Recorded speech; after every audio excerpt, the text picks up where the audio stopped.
So, hello and welcome to the inaugural episode of the Living the Dream podcast, a podcast for real estate agents that discusses strategies to grow your business to its maximum potential, while at the same time making sure that you're in control of your career and have time to live a balanced life.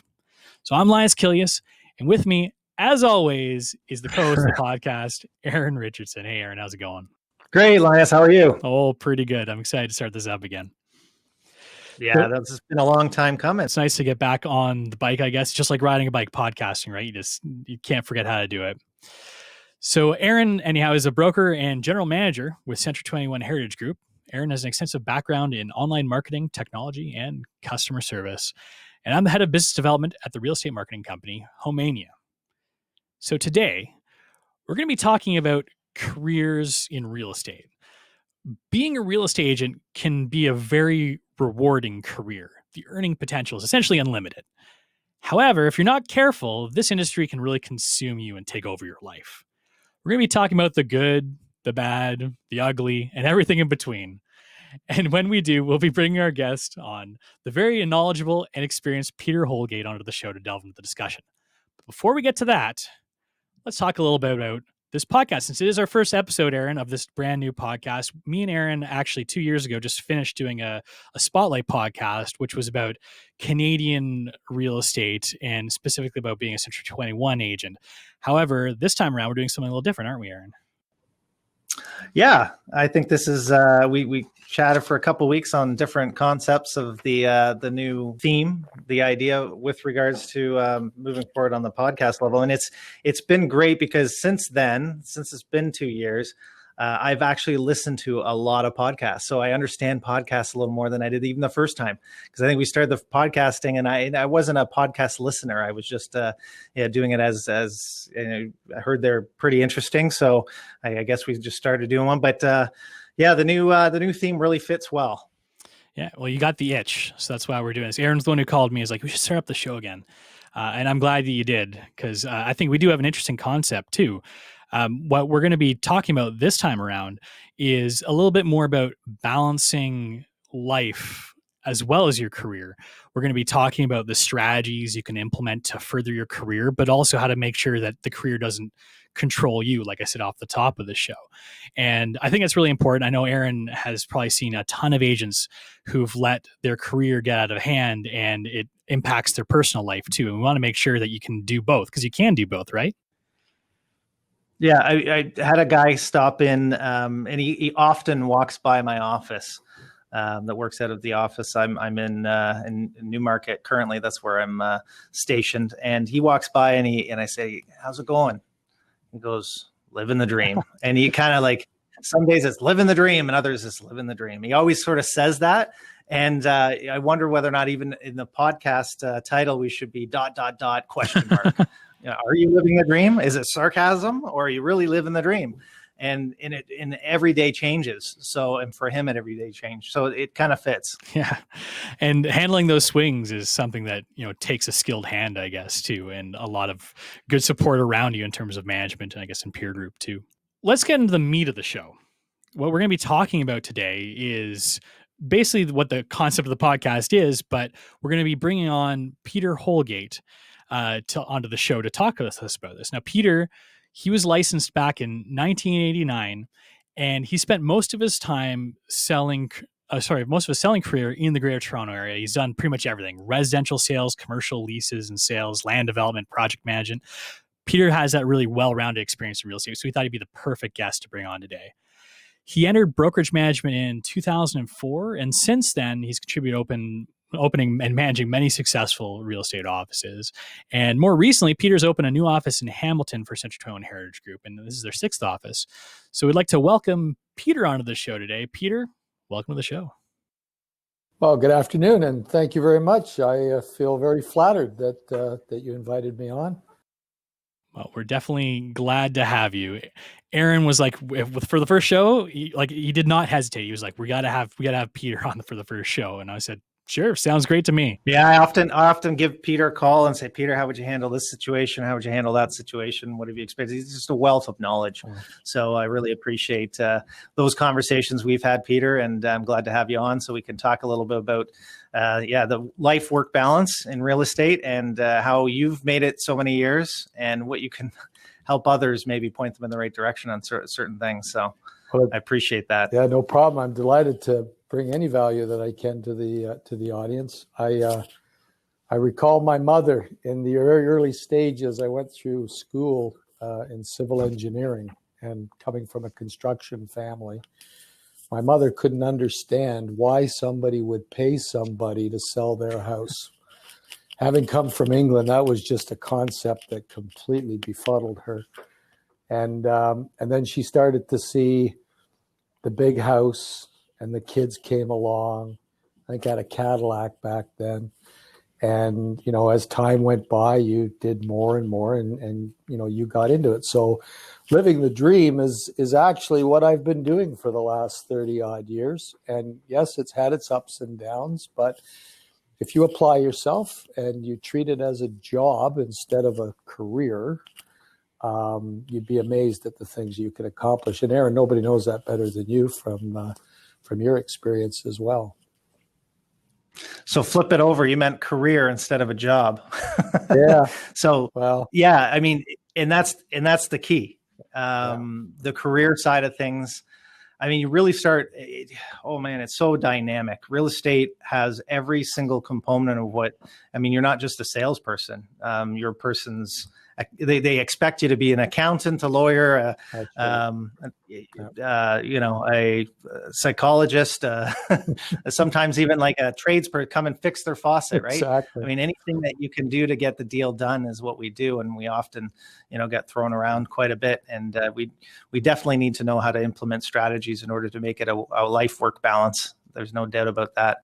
So let's start looking at, like, maybe we can do the old school, like, break out the pad of paper. We can make a pros cons list of being a real estate agent. We'll look over the pros, we'll look over the cons, and maybe we can talk to Eryn and Peter about how to mitigate those cons or maybe eliminate them altogether by using the correct strategies. So let's stay positive. Let's look at the pros first. So Peter, what is the biggest pro in your mind of being a real estate agent? I think you are in control of your own destiny. I mean, if you're deliberate about goal setting and you execute, a business plan to achieve that goal, I think real estate affords somebody the most ideal environment to achieve, success. And can you make 200, 300? Hell, I've had guys in our company making over $1 million a year just by applying themselves to the trade. So, as opposed to being, locked down into an office environment or working behind a till or what have you, real estate is what you make of it. And certainly I've enjoyed a great life as a result of it. And I've spent a good portion of my life showing others how to do the same. And it sounds like that pitch might be something you give to a new agent too. It sounds like you might have done a little bit of recruiting in your past, eh? Yeah, a few. Yeah, exactly. Yeah.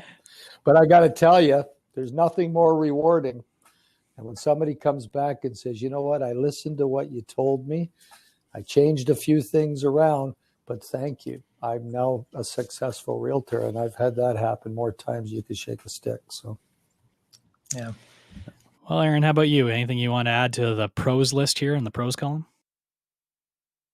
Well, I mean, being your own boss is, I think, what Peter is getting to, and running it the way you want to run it. Obviously, there's limitless income that can be made in real estate. I mean, it's fully scalable on what you do if you put the right things in place. So I think a lot of people, those are the top two, right? Limitless income and being your own boss, and possibly the flexibility of hours. Yeah.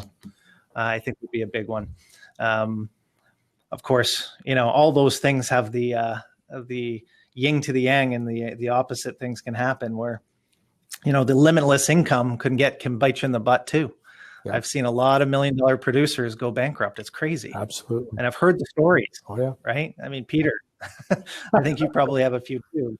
Oh yeah. And I know some people, that they just getting themselves into tax issues, or maybe it's just quality of life issues. I mean, it's things that they've overspent on. And you know what I heard the other day? The worst investment. What's the worst investment? Peter should know this. What's the worst investment to make? The worst investment. Think about something.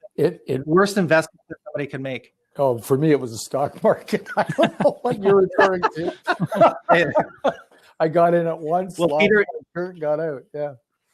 Peter, I know you've done some sailing in your years. Oh yeah. But the one thing, So it's the guy what's the wealth guy? Yeah. Anyway, he was the one that said the worst investment is a boat. Oh, that's awful. Peter's a big sailor. It's not true. It's as long as you buy it, used, Peter? Listen, I subscribe to the theory that you can't take it with you, so you better enjoy it while you're here on God's green earth. I think a boat is an excellent investment, but that's just me. Quality of life, I'm sure. On the other hand, there are those that think it's a hole in the water into which you throw money. So, it's just two sides to the coin, right? Just like real estate, it's what you make of it, right? Exactly. There you go. Tying it all together. Getting back on that note, what Eryn was coming up with, it is true. I've had very, very successful realtors. They can sell up a storm, and then they decide that they want to start their own brokerage. They get their broker's license, and they go get broker and broker and broker until they wheedle themselves right out of the business. And yet, they forget the fundamentals of selling. And if I said to it earlier, and I meant it, it's a job.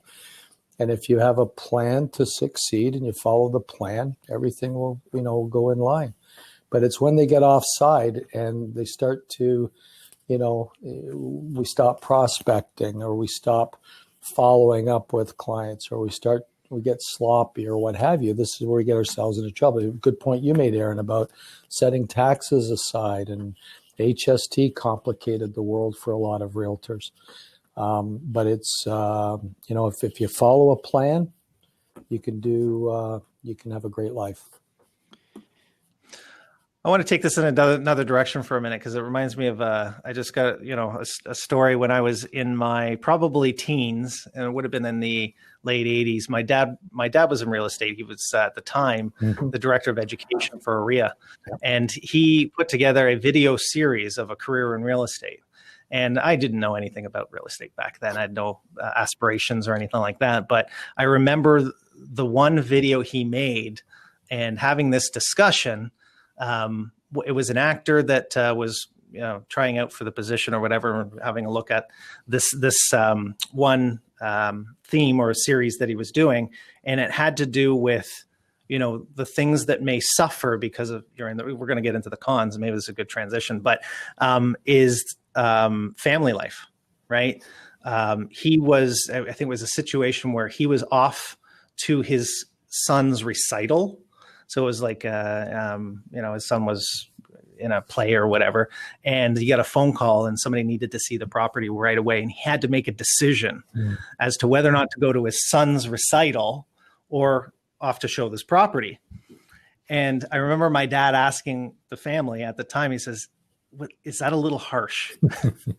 Are we really telling real estate agents that they're going to maybe have to make a decision that they can't make every recital or every kid's thing? And I think in the end, they kept that scene in because they wanted the harsh reality of real estate agents. And the fact is that you're going to make tough decisions, and the family's got to understand sometimes you got to have the buy-in and realize that sometimes it's, it is going to be a skipped recital here and there.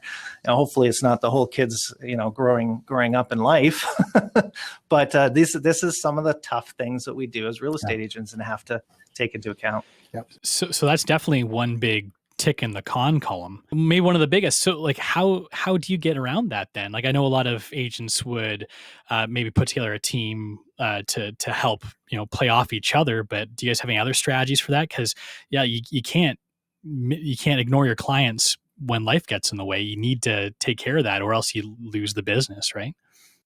I think time blocking was something that I always implemented, and it seemed to help a lot. when I was selling back when my children were little, I deliberately went into a marketplace where I was dealing only with upper and middle management people. And I know this will sound funny, but I didn't want to work on the weekends because Eryn, as he said, I had a boat and little kids, right? And the kids would come home from school at 4:30 or 5 o'clock, and I seldom missed dinner. And I was always there for them in the morning to get on the bus to go to school. But with dealing with upper middle and management people, they only wanted to look at homes, and I only set appointments during the day, during the week, because there was no way that the VP of marketing for Husky or what have you give up a Saturday golf game to come up looking at houses. Wasn't happening. And it worked out very well. So for, 3, 4, 5 years, I sold estate residential properties, and it worked out from a time blocking point of view beautifully. And I had my weekends to myself. But I think, what happens is if you don't organize your schedule, and it really is a difficult thing to do. And it's one of the things that we teach is time blocking and business planning and getting the calendar out and blocking off the important things. And I always make a joke about scheduling vacations, because if you want to get busy, just schedule a vacation. And, and go from there. And then you shouldn't have these problems. And then there's got to be a provision for those things that come out of nowhere and what have you. But again, it's a job. It's a business that needs to be organized. Otherwise, the world will run you ragged, and you'll get stressed out and burnt out, and then all hell lets loose. And this is where the agents fall into the pitfalls of the business. Yeah. No, it's, I think also setting the expectation levels with the family too. I mean, everything you just said, Peter, is 100% right. I mean, time blocking is extremely important. And you do, you had some good setup for the type of business you were doing in terms of not having to work as many nights and weekends, for sure. We all have received those phone calls, though, it was during dinner or after dinner or going to the kids' recital, where your son, you've had a conversation with, either whether it be the kids, your wife or husband, and they know and they understand it. It's when it gets abused. It's when you start missing all of them is when I think you really need to start to implement some strategies. And because, you don't want to lose out on half your life just because you decide to become a real estate agent. You want to be able to balance the two, and setting the expectation levels, not just with the family, but with the clients too. So when you're doing your buying presentation, your listing presentation, you're sitting down and saying, this is how the process is going to go. By the way, if we can't make it tonight, will tomorrow be better? Or, being able to say no is okay, but having that dialogue, saying, unfortunately, tonight I do have a prior engagement, but would tomorrow be better? How's 5 o'clock? Mm-hmm. Having those discussions, and people will want to work with busy people. So they'll respect your time as long as you put some boundaries there. You just have to be good enough to be able to put those boundaries and not say no, but deflect a little bit and come up with a solution that works. Yep. One other con, I guess we mentioned a little bit before too, is the inconsistency that you could potentially get to with having to manage your own money. Not only do you not necessarily have like a consistent paycheck, you might go for a swath of time without getting any money, but you also have to worry about things that other people in a regular 9-to-5 job might not have to worry about, managing your expenses, putting aside your taxes, like that kind of thing as well. So what's the best, what piece of advice, Peter, would you give to someone who maybe is like just getting into real estate and they don't have that experience with the money management side of things because they've never had a job like this before? Well, we always tell new agents that they really need to have, 4 to 6 months worth of carry, because it could take that long before they get their first paycheck. So that's tip number one. For the experienced agents that struggle with managing money, because that's a different animal altogether. We have in our brokerage, as an example, we have a facility whereby we will withhold the tax portion of your paycheck for you.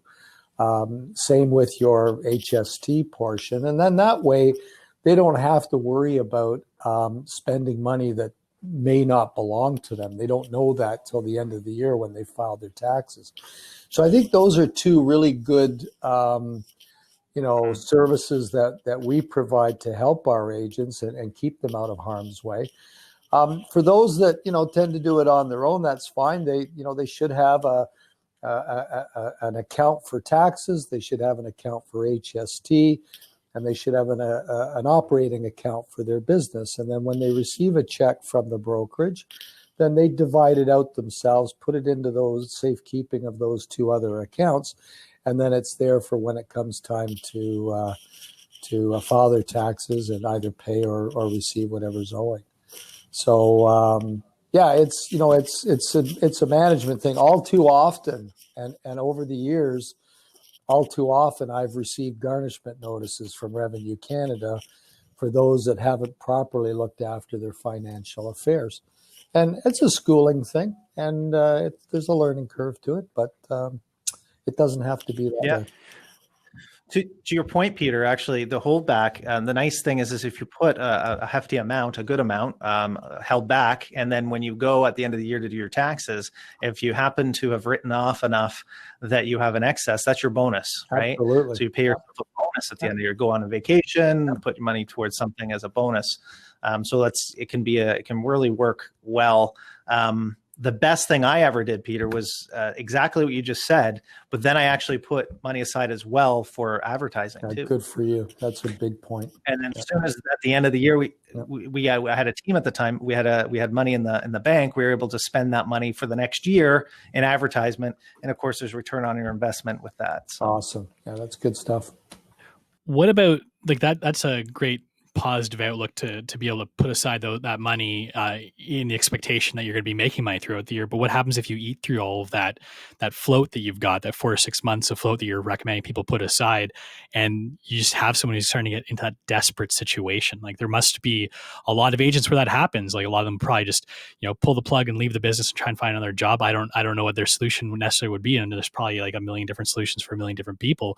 But is there something you guys would, maybe we'll start with Eryn this time, say to someone who is in that kind of rut and like getting really stressed out and just really desperate to make that next deal? Yeah, and I find it really messes with your head a bit. When you're down, you're down, and you can get further into that rut. When you're up, it seems like you can't do anything wrong. So when you're in that, you need some help in that standpoint. Really lean on mentors, coaches, your manager. Just come in and be honest and say, listen, I'm in a rut. I need to make some money. I need to make it fast. How do we do? What are we going to focus on and get a real good business plan together to get them up and going again? The problem is when you get in that state, and let's be honest, it's like a lot of depressive type thoughts that are going through your head. And when you're having those thoughts, it's really tough to motivate yourself. Yeah. And do the things that you need to do. So sometimes you need some help. So ask for the help, I think, is the biggest thing. Just ask for help, get pointed in the right direction. Hopefully it's good advice, and dig yourself out of it. Now, I get back to the benefits of being a real estate agent is there is a bit of a pause you can put on things. I mean, if it really gets to the point where, you're going to need to pick up a part-time job or another full-time gig. We've seen it many, many times where people, often do that, and then they work themselves back into it. There is that flexibility. You just want to keep your license in good standing. Don't lose it. Don't forget to do your courses and lose your license, because it's hard to get back in. But there is that flexibility as well. I always felt that in this business, you need an accountability partner or some sort of an accountability mechanism, because, the days fly by. You haven't done a deal. You haven't got a new prospect or a new client, and you can get down. And I could remember my kids, the eldest one, Natalie, would say, Daddy, we're getting low on KD. And, it was, what? Whoa, that was a wake-up call, right?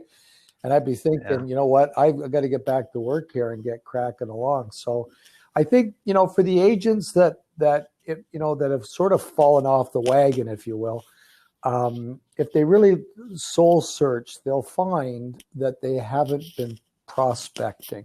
And one of the things that we encourage any realtor, I don't care where you are in the scheme of things in terms of level of success, Prospecting is absolutely fundamental to being successful in this business. And I was raised in a farming community, not on a farm, but in a farming community. And, I always related real estate to the farming industry. And if you didn't plow the fields and then plant the seeds and then water the fields and then reap the harvest, and then repeat, rinse and repeat, rinse and repeat. At the end of the day, prospecting was the most important thing. And if you prospected properly, everything else looked after itself. And I can remember my mother saying, if you take care of the nickels and dimes, Peter, the dollars will look after themselves. And those are basic life lessons that I still carry with me today.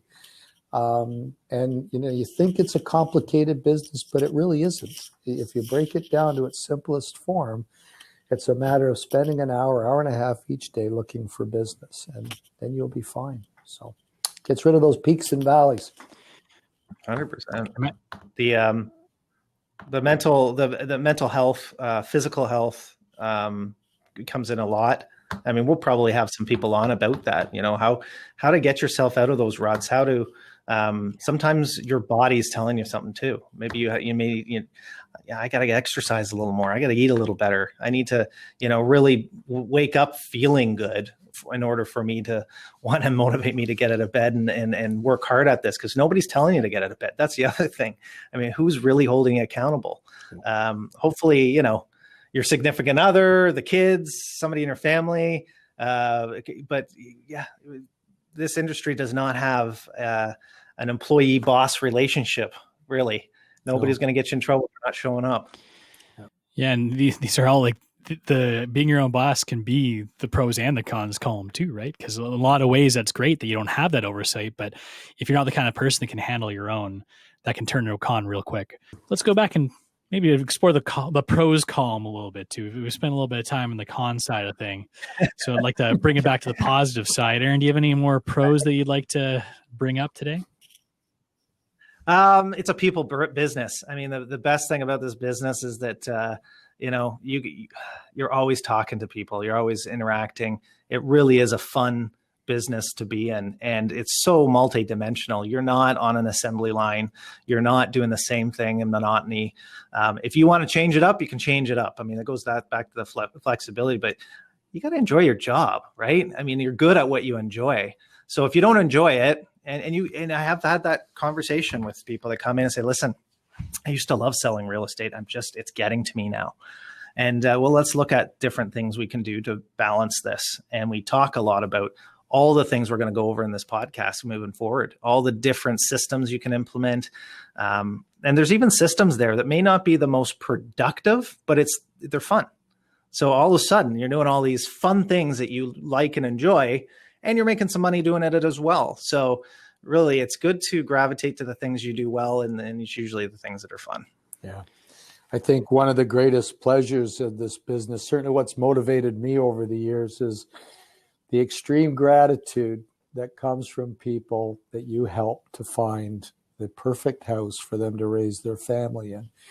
And I can't tell you the number of letters and phone calls and emails and what have you that we've gotten over the years.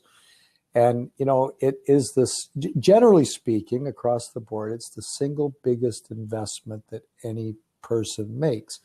And to that end, it needs to be handled by somebody that knows what they're doing. And done properly, it can be a very, very pleasurable experience. And everything else that leads up to that along the way should be enjoyable. And if it's not, then like Eryn's saying, there's something wrong. You need to review that part of the business that's causing you stress and find a fix for it. You know what?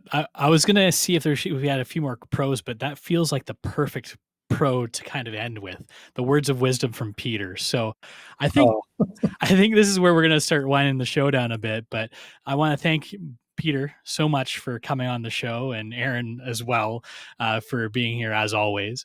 But Peter, thanks so much for coming on. It was very big pleasure talking to you today. You're very welcome. My pleasure. Thank you. Hey, Linas, maybe to the only person we can really bring on to I mean, there's not going to be many that better Peter, but did you ever watch? Have you ever heard of Alan Cross, History of New Music, and Alan Cross does another one called Geeks and Beats. Definitely heard of History of New Music. I used to listen to that a lot. It's been around for a while. Oh, he does a great job, and every single episode starts with special guest star Sting. and they never really explain it, but one of his podcasts he explained it, and I'm like, it's totally false advertising, but it was a joke, and it was a joke they started earlier on, and they just said they always said special guest star, and then they also say that they're the number one podcast with millions of people. Like, they just over exaggerate. Oh, wow. So I figured next week, special guest star, we'll have Joe Rogan. Oh, wow. We'll throw a few nuggets out like that, see if we can get the people to flock to the show. That'll be good. Yeah. Awesome. Well, if you like the show, subscribe to our show pretty much wherever you find our podcasts online. And please don't forget to leave us a 5-star review on those sites. You can check out our website at livingthedream.show. That's livingthedream.show, not livingthedream.com, where you can check out and listen to any or all of our shows. Or you can head over to our YouTube channel at youtube.livingthedream.show to watch our podcast video streams on demand. If you'd like to get in touch with us, we'd love to hear from you. You can email us anytime at podcast@livingthedream.show. Thank you again, Peter. Thanks, Eryn. Thanks to everyone for listening and watching. Have a great day.